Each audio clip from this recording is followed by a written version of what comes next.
Right, so just pause the virtual machine as soon as it says I'm live, because I'm going for live from the computer right now because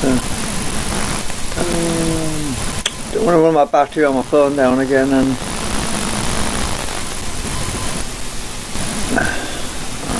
come on, are you live yet? Right, okay, I'm live, right.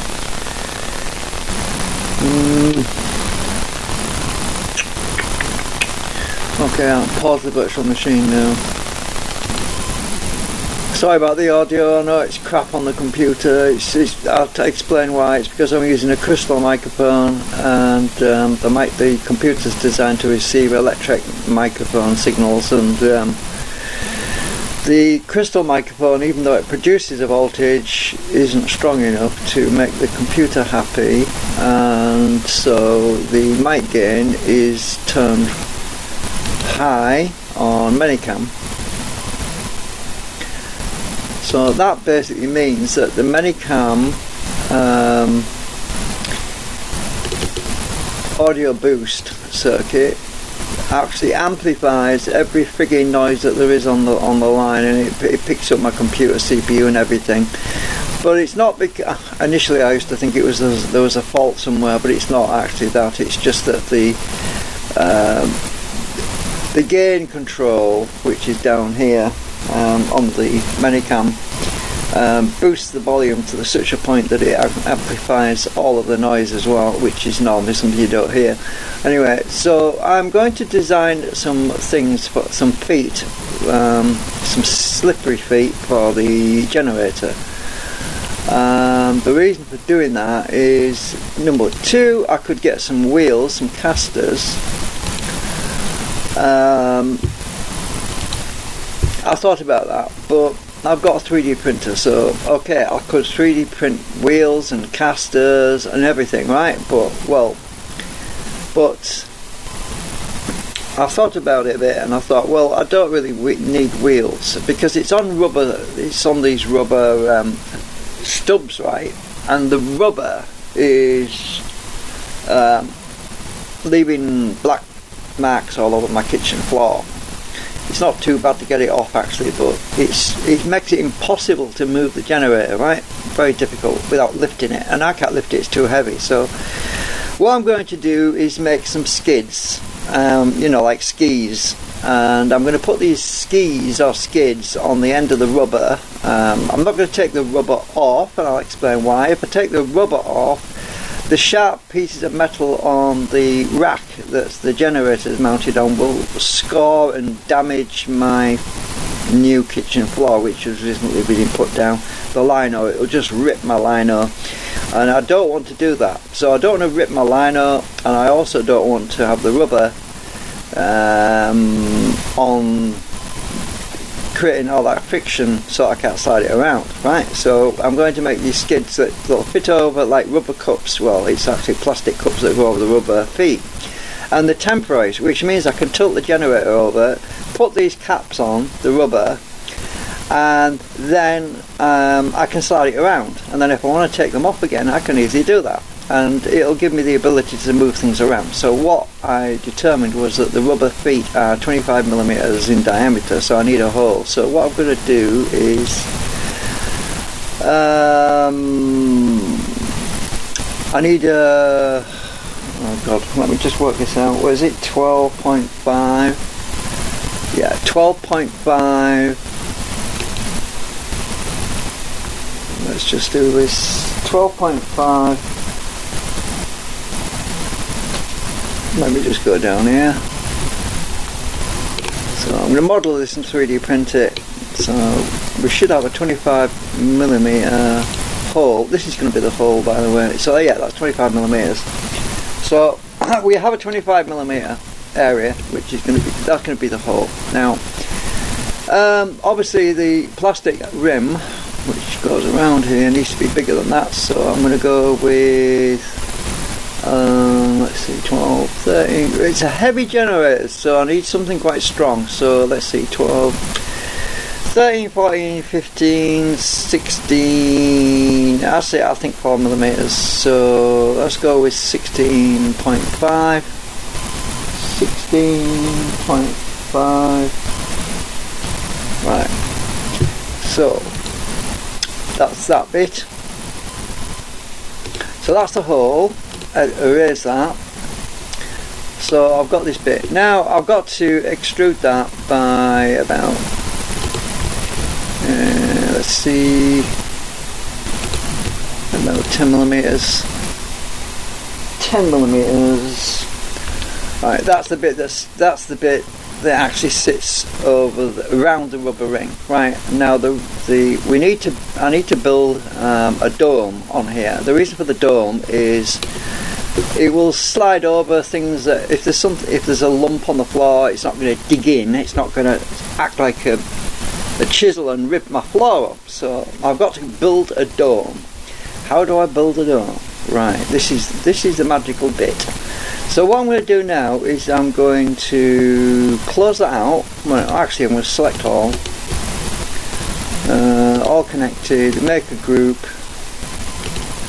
Right, I made a group. Now what I'm going to do now is I'm going to edit the group again, and I want to copy this rim, this part, copy.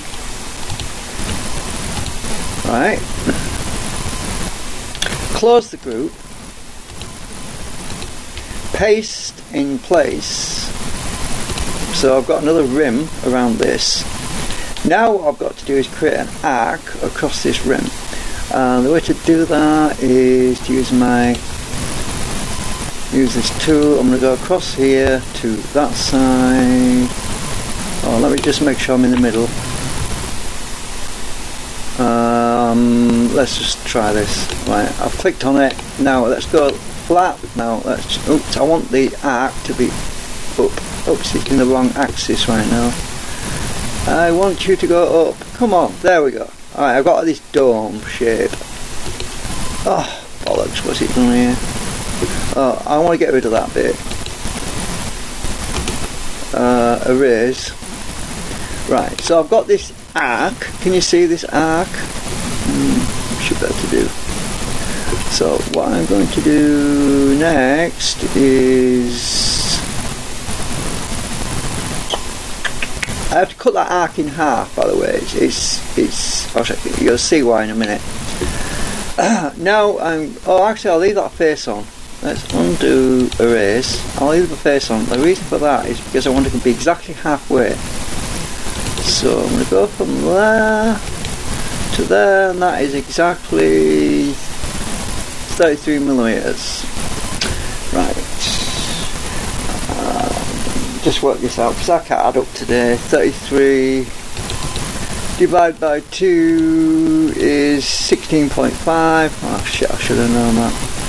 Right, so go to that other end, type 16.5, 16.5. Right, I've got this point now down here. So what I'm going to do now is I'm going to draw a line, straight line from that point straight up to come on, hang on a minute. There we go. Right, I've got a line going straight up to the midsection of this arc. Now I'm going to delete that end, right? And I'm going to use the follow me tool to create my dome, which is a lot easier than doing it the other way. So if I click on there and get the follow me tool, click on that. Oh shit, what's happened here? Oh bollocks, it's done it wrong. Hang on a minute, undo that. It's not always. Oh, I know why. I forgot to put the. You know what I forgot to do? I've got to put a line down here. Right, I've got a line down there. Delete guides. Right. Delete that face. Erase. Right, now let's use the follow me tool. Click that. Look at that. Magic. Oops. Oh shit. I want to be on that edge. Yeah. Right, there we go. Look at that. I've got a dome. Magic! Right, so I've got my dome though. It's the first time I've done a dome. So that's gonna be a cap. I'm gonna 3D print 4 of these, and let's just select if that line still exists. Let me just hide that a minute. Yeah, oh, my dome's separate. Look, right. Select all connected. Cut that. View hidden. Oops, view hidden. Unhide. Edit group. Right, paste in place. Right, intersects faces with model.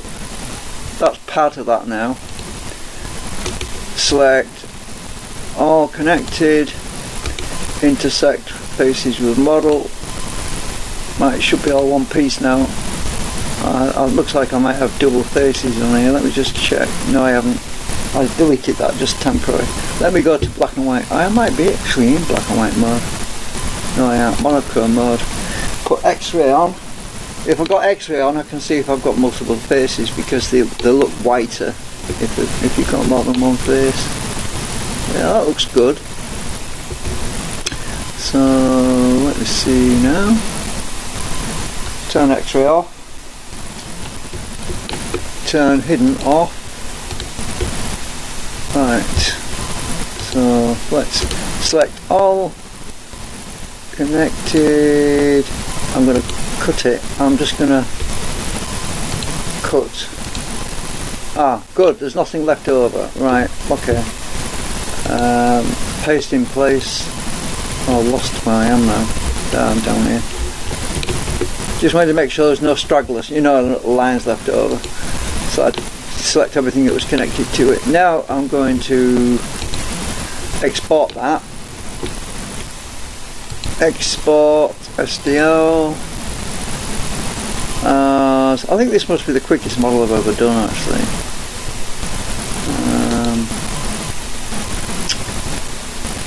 Export, I'll just call it feet. Or dome, actually dome feet. Come on flipping thing, hurry up. Archives, I'll go to full objects, where the hell am I? Oh, I want to be in there. Right, I'm just going to create a new folder. I'm going to call it feet. Alright, go in there. Call this domed foot.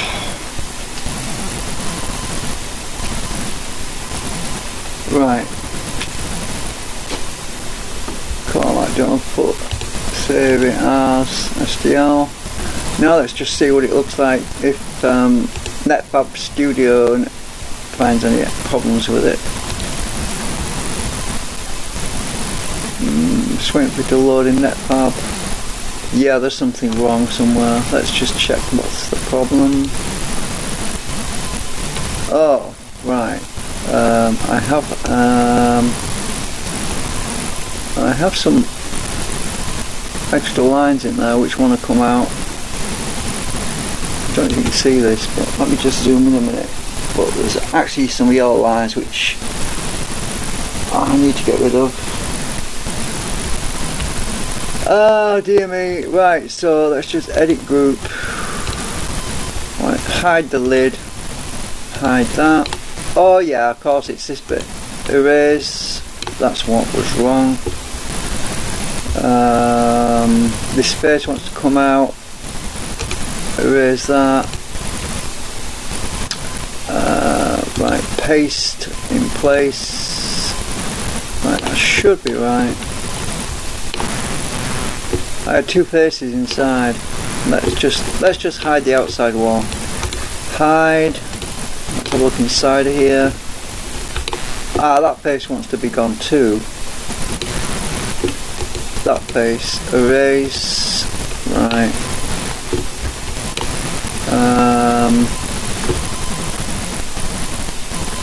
Right. Select all, connected, unhide. Right, that should be fixed now. Right, export.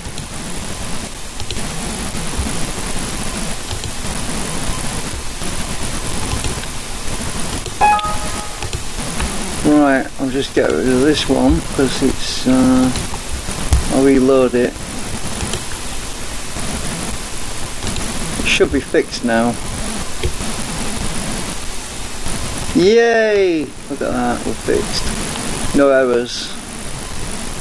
So I can print them now. I don't know how long it's going to take me to print them, but so that'll make it slide on the floor more easily, and it won't scrape up everything. Rubber feet are useful if you can pick the damn thing up, but I can't. It's too heavy for me. I can pick one end up, but I can't. It's like shuffling, you know what I mean? You shuffle one end, then you shuffle the other end, and it's ridiculous. So that works. Let's see how long that's going to take me to print that. Come on. Right, open with my slicer program. I'm just going to slice that. I'm going to print them tonight, because then I can move the thing around without black tracks everywhere in my floor, because every time I end up with rubber tracks there's black lines of rubber and I've got to go around wiping it all over and it's horrible. Oh, look at that. Right, how long is it going to take? Well, I'm going to need 4 of them, so copy. I need another 3. How long is it going to take to print them? Oh, it's going to end up with support material, I bet you. Oh, we'll find out. Slice. How long is it going to take to do that?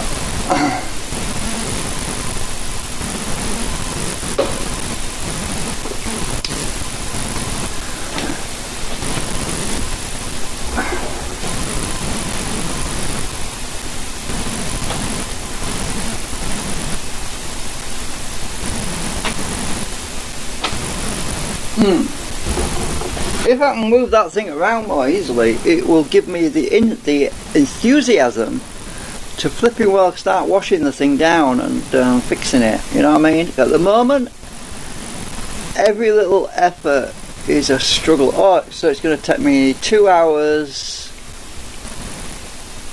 It's going to take 2 hours and 48 minutes to print that. Well, 36 seconds. I'm not worried about that. So it's going to take me a while.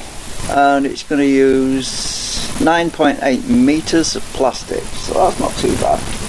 Considering I made it for free and I'd have to go to the store and buy them. Has it got support material?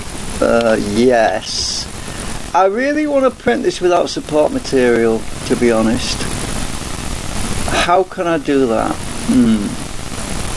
Well, I could turn it upside down, but the problem is it's domed. So it's not got a flat surface on the other side. But what I can do is go back in the model, edit group, and if I put a pillar right in the middle, which will snap off, I'm hoping it won't need the support material. So if I go right in the middle here,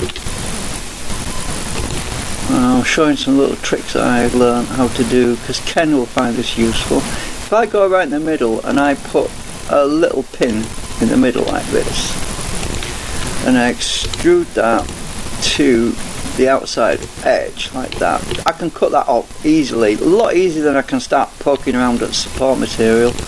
I'm hoping that it won't need support material, because it can use the pin as a reference point for building that lid, because it can basically jump backwards and forwards, because the distance between that pin, I set in my printer settings, I've got it so it can go about a few millimeters. We might be alright, I'll see anyway. I can maybe make that pin bigger if it's not big enough. Right, let's just export STL.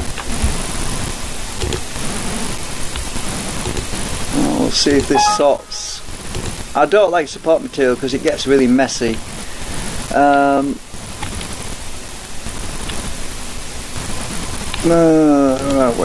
Right, yeah, let's reload it. Right, so I've got a pin there now, look. Let's see if it still does it slice. See if it still needs support material. If not, I mean, if it does need support material, it's not a big deal. I can get it out. It's just more work, and be able to snap that pin off is easy because I can grab it in my pliers and just snap it off.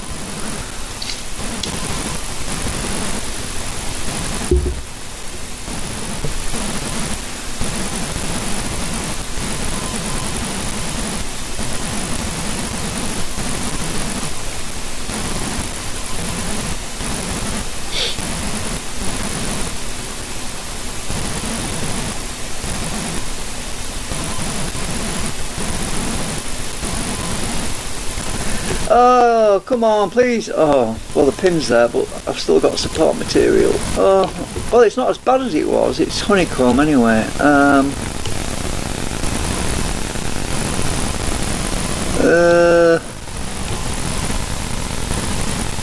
Well, there's another way of doing this. There's another way. I'll show you in a minute. Right. Alright, so that didn't work so well. Alright, so what I'm going to do now is I'm going to edit group. I'm going to delete the pin. I'll show you another idea I've got to get rid of the support material. Erase that. I'm going to make a ring.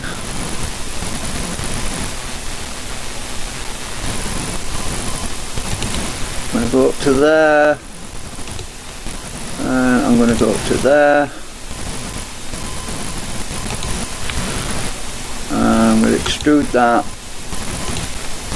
to there.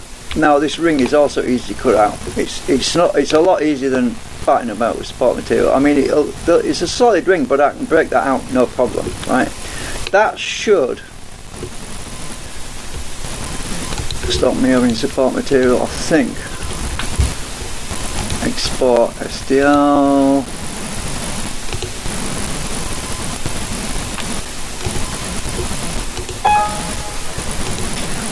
Alternatively, I can have a ring inside a ring, and that would be easy to break out without messing up the edges and everything, because sometimes you get support material and you start hacking it with your knife and right, reload. Let's try again. Slice.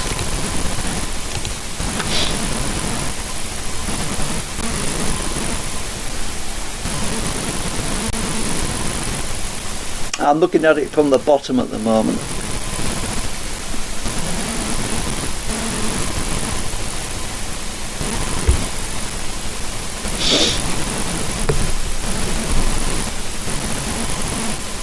Normally I think it's 3 to 4 millimeters. If there's a space of 3 or 4 millimeters, it won't build support material because the extruder can jump that gap without a problem. But if it's bigger than that, which it is quite big actually, it has a problem with big gaps, and so you have to have support material. So I might end up with a ring inside a ring. Come on. Oh, look at that. Yeah. Oh, so the outside no longer has support material, but the inside does. So that's going to work. So I just need another ring inside that middle ring, or pin. Actually, I can do a pin now inside that middle ring. Right, so if I put a pin in the middle,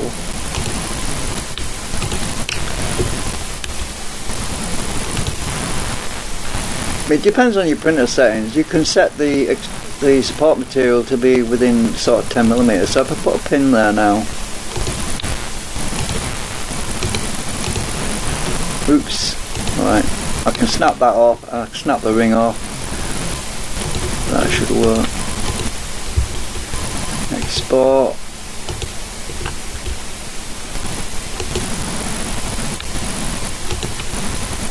I know you're probably wondering what the problem was. Just if you don't use 3D printers, you're probably wondering what's the big deal about support material. Well, it leaves a lot of scars around the edges, and you have to pick them all off with your knife, and then you have to get your chisel out, then you have to chisel it all out from the bottom, and it's very messy. And if you don't need to do it, it's good that if you have a nice clean ring just there, it will just snap straight off in one piece, you know what I mean? And the pin will also snap off in one clean piece instead of having lots of scarred areas. Alright, reload. Come on. Right, slice.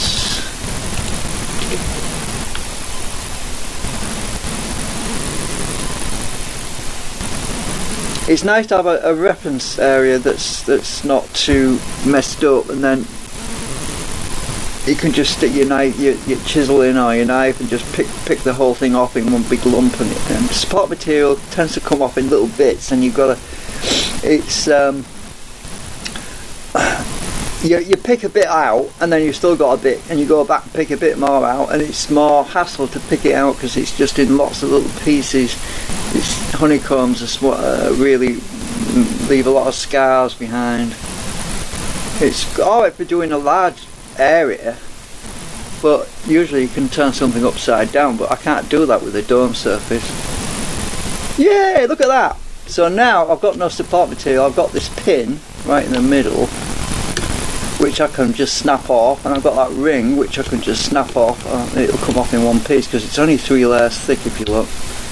So that ring is just 3 layers. It's 1, 2, 3 layers, and that pin is 1, 2, 3, and a bit. Actually, it's more. It's probably 4 layers, 5 layers.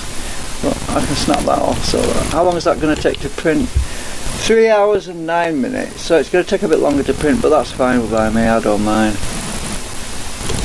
So I'm gonna save that.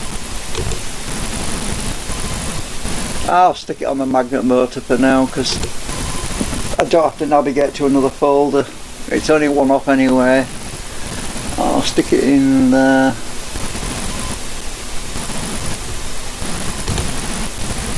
Right. Make sure it's saved it with a proper name. Yeah.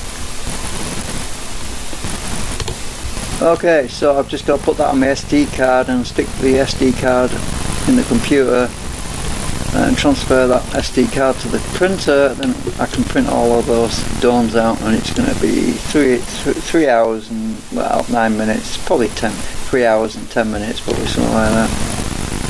Because it's estimated based on how long it takes to heat the bed up and all that stuff, you know. So, but that's what I'm going to end up with.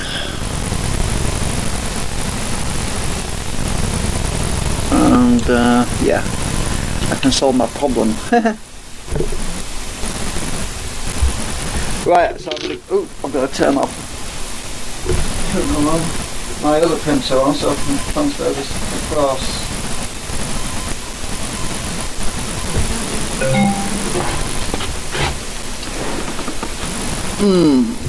Right, close out.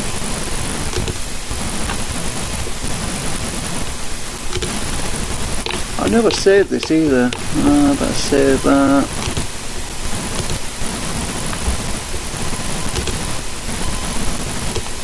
I'll just call it Genfoot.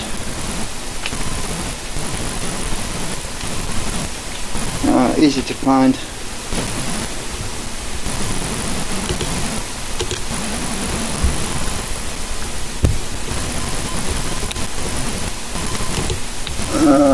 Exit. I better minimise that a minute. Right, just going to sync that across to my SD card.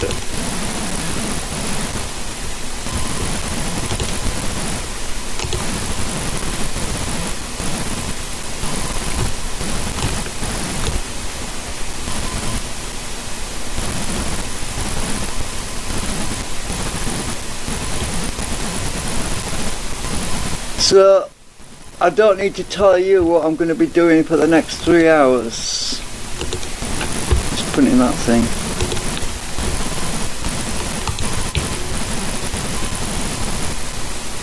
So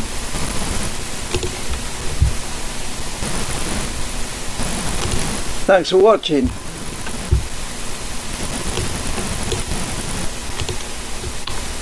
I'll see you later. Look at the time.